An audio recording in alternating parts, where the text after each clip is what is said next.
मैं राधिका हूँ। कुछ लोग मुझे खलनायक कहते हैं, कुछ लोग मुझे गद्दार कहते हैं, लेकिन मेरी कहानी इन सब से बहुत पहले शुरू हो चुकी थी, जब मैं सिर्फ 4 साल की थी और मेरी माँ ने मुझसे कहा था, कोई परेशान मत हो ना, मैं वापस आऊंगी।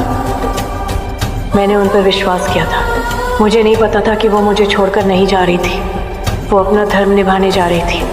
उन्हें उस बच्ची को जन्म देना था जो एक दिन पूरे देश को बचाने वाली थी, तेरी बेटी अनंता। लेकिन मैं उस समय छोटी थी। माँ, मुझे छोड़ के मत जाओ, मुझे बहुत डर लग रहा है। मुझे धर्म नहीं समझ आता था। मुझे सिर्फ इतना पता था कि मेरी माँ जा रही है और उन्होंने मुझसे वादा किया है कि वो वापस आएंगी। मैं इंतज़ार करती रही।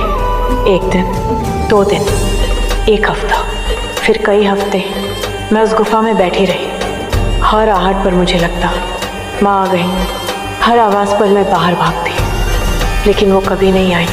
मुझे नहीं पता था कि मेरी माँ लौटना चाहती थी, लेकिन किस्मत ने उन्हें मौका ही नहीं दिया। अनंता को जन्म देने के बाद भेड़ियों के हमले में उनकी मृत्यु हो गई और उसी दिन मैं अनाथ हो गई। लेकिन मुझे सच नहीं पता था। मुझे सिर्फ इतना पता था कि मेरी माँ वापस नहीं आई। फिर एक दिन मेरी ज़िंदगी में एरोल आया। उसने मुझे सहारा दिया, मुझे अपने साथ रखा और धीरे धीरे उसने मेरे मन में एक जहर भर दिया।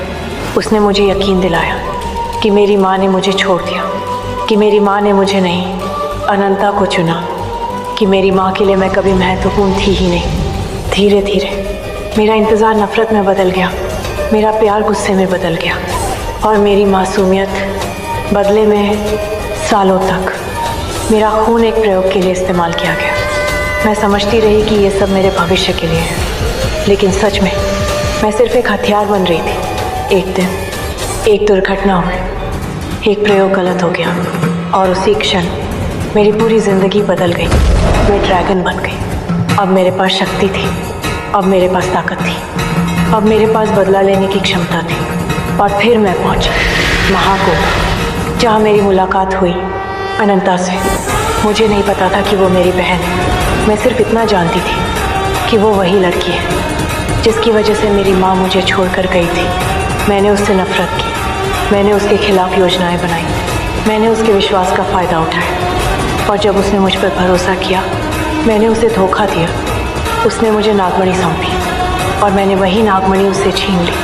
मैंने उसे नदी में फेंक दिया और मुझे लगा कि आखिरकार मैंने अपना बदला पूरा कर लिया। लेकिन उस दिन भी मुझे सुकून नहीं मिला, क्योंकि बदला कभी खालीपन नहीं भरता, वो सिर्फ इंसान को और ज़्यादा